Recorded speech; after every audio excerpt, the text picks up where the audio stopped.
Main-main nih urusannya, lawannya 100.000 saudara. Ini urusannya salah-salah dikit kita bisa digulung habis. Akhirnya sahabat duduk, saudara. Di situ di tempat tersebut mereka berhenti, mereka bermusyawarah. Apa musyawarah mereka? Ini kita ada dua pilihan. Kita maju terus nekat dengan jumlah 300.000, atau kita kabarin Rasulullah, kita nunggu bantuan tambahan pasukan dari Rasulullah Sallallahu Alaihi Wasallam. Mana yang mau kita lakukan ini? Kita lanjut 3.000 atau kita nunggu pasukan dari Rasulullah Sallallahu Alaihi Wasallam? Akhirnya di tengah-tengah mereka musyawarah, saudara.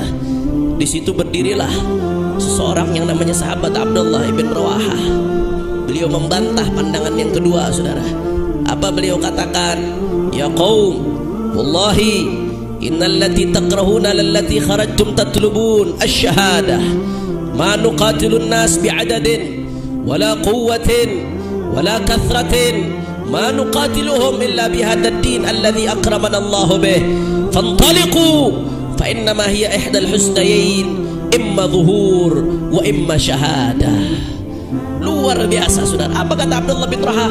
Wahai kaum, wahai umat Islam, demi Allah, sesungguhnya kita keluar dari rumah kita untuk mengejar hal yang kalian khawatirkan.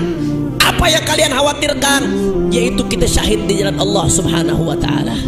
Beliau katakan kita berperang bukan dengan kekuatan kita, bukan dengan jumlah kita, bukan dengan logistik kita, tapi yang membuat kita berperang adalah iman kita kepada Allah Subhanahu wa ta'ala.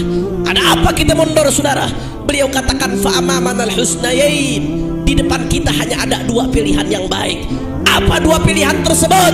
Yang pertama az-zuhur, kita diberi kemenangan oleh Allah Subhanahu wa ta'ala, awis syahadah, atau kita mati bersimbah darah syahid di jalan Allah Subhanahu wa ta'ala, saudara.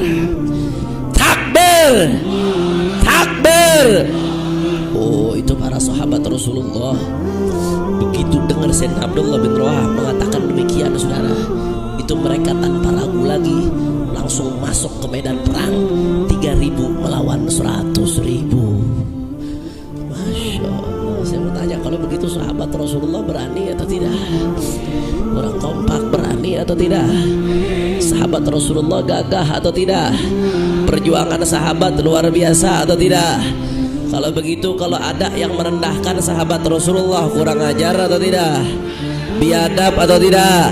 Siap bela sahabat Rasulullah, siap ikut perjuangan sahabat Rasulullah. Takbir, sallu ala nabi. Akhirnya, saudara, peperangan terjadi. Di Mu'tah peperangan terjadi, tapi di Madinah Rasulullah waktu itu gak ikut, saudara. Tapi di Madinah Rasulullah duduk bersama sahabat-sahabatnya, seakan-akan Rasul Sallallahu Alaihi Wasallam hadir di medan perang, saudara. Itu Rasulullah ceritakan secara persis apa yang terjadi di medan perang. Padahal Rasulullah ada di Madinah, peperangannya jauh dari Madinah, ibadallah. Sebagaimana diriwayatkan oleh Imam Al-Bukhari dalam sahihnya, bahwasanya Rasul Sallallahu Alaihi Wasallam bersabda, akhadar rayah Zaid ibn al-Harithah fa usib, thumma akhadha Ja'far fa usib, thumma akhadha ibn Rawahah fa usib wa 'ainahu tadhrifan, hatta akhadha ar-rayah sayfun min suyufillah hatta fataha Allahu alaihim. Rasulullah ceritakan secara persis apa yang terjadi di medan perang, saudara. Rasulullah katakan nanti ini ketika perang bermulai, yang pertama kali akan memegang bendera adalah sahabat Zaid ibnul Harithah, kekasihnya baginda Nabi besar Muhammad Sallallahu Alaihi Wasallam, saudara. Luar biasa. Ahli sirah menceritakan bahwasanya Sayyiduna Zaid ibnul Harithah qatala muqatalatan munqati'atun nadhir. Beliau berperang luar biasa dengan gagah berani. Tidak ada keberanian yang nampak seperti keberanian beliau, saudara. Terus beliau maju, tangan kanan megang pedang, tangan kiri pegang bendera Rasulullah Sallallahu Alaihi Wasallam. Dikibarkan itu bendera Rasulullah di depan musuh, sampai pada akhirnya beliau terbunuh syahid di jalan Allah Subhanahu wa ta'ala. Dan sebelum beliau syahid, saudara, itu bendera tidak boleh jatuh. Bendera tersebut akhirnya dialih tangankan, dipindahkan kepada Sayyidina Ja'far bin Abi Thalib. Persis seperti yang dikatakan Rasulullah. Begitu Zaid ibnul Harithah jatuh, bendera dipegang oleh Ja'far bin Abi Thalib, sepupu Rasulullah sallallahu alaihi wasallam. Itu Sayyidina Ja'far bin Abi Thalib, begitu beliau pegang bendera saudara, oh luar biasa. Beliau pegang bendera pakai tangan kanan beliau. Tangan kanan beliau ditebas sampai putus saudara. Begitu tangannya diputus, beliau nggak peduli darah berceceran kemana-mana. Yang penting bendera Rasulullah tidak jatuh. Beliau ambil bendera tersebut dengan tangan kiri saudara. Luar biasa. Tangan kiri beliau pegang bendera, terus beliau maju. Lagi-lagi tangan kiri beliau ditebas oleh musuh-musuh Allah subhanahu wa ta'ala. Tangan dua-duanya sudah putus, darah berceceran di mana-mana. Beliau tidak pikirkan dirinya saudara, tapi yang dipikirkan bagaimana bendera Rasulullah tidak jatuh, ibadallah. Akhirnya itu bendera beliau dekap di dada beliau dengan dua lengan beliau yang tangannya sudah terputus saudara. Terus beliau nggak mundur, maju terus, tidak mundur satu langkah pun, ibadallah. Akhirnya sampai-sampai diriwayatkan di sini saudara, hatta yuqal inna rumiyan darabahu darbatan qata'athu nisfain, bahwasanya saking beraninya Sayyidina Ja'far bin Abi Thalib, beliau maju dalam keadaan tangan buntung pegang bendera, sampai-sampai pada akhirnya seorang tentara Rum yang menjadi musuh Islam pada saat itu, dia bacok Sayyidina Ja'far bin Abi Thalib, dibelah sampai terbelah menjadi dua saudara. Masya Allah, nggak mundur beliau satu langkah pun saudara.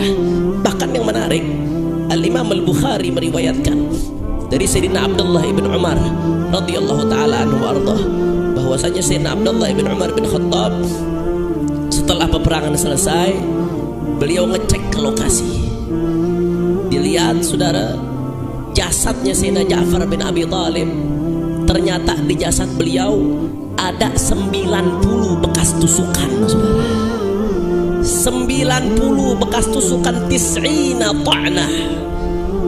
Dan yang lebih luar biasanya lagi, Ibn Hajar Al-Haytami di dalam kitabnya Fathul Bari, beliau meriwayatkan ternyata dari 90 tusukan tersebut tidak ada satu tusukan pun yang di bagian belakang.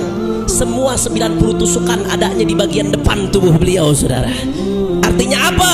Ketika beliau maju bawa bendera Rasulullah, jangankan mundur, berbalik satu langkah pun beliau tidak untuk mengibarkan bendera baginda Nabi besar Muhammad sallallahu alaihi wasallam. Makanya setelah Sayyidina Ja'far bin Abi Thalib gugur dalam membawa bendera Rasulullah, itu bendera dipindahkan kepada tangan Sayyidina Abdullah bin Rawahah, persis seperti yang disifati oleh Nabi saudara.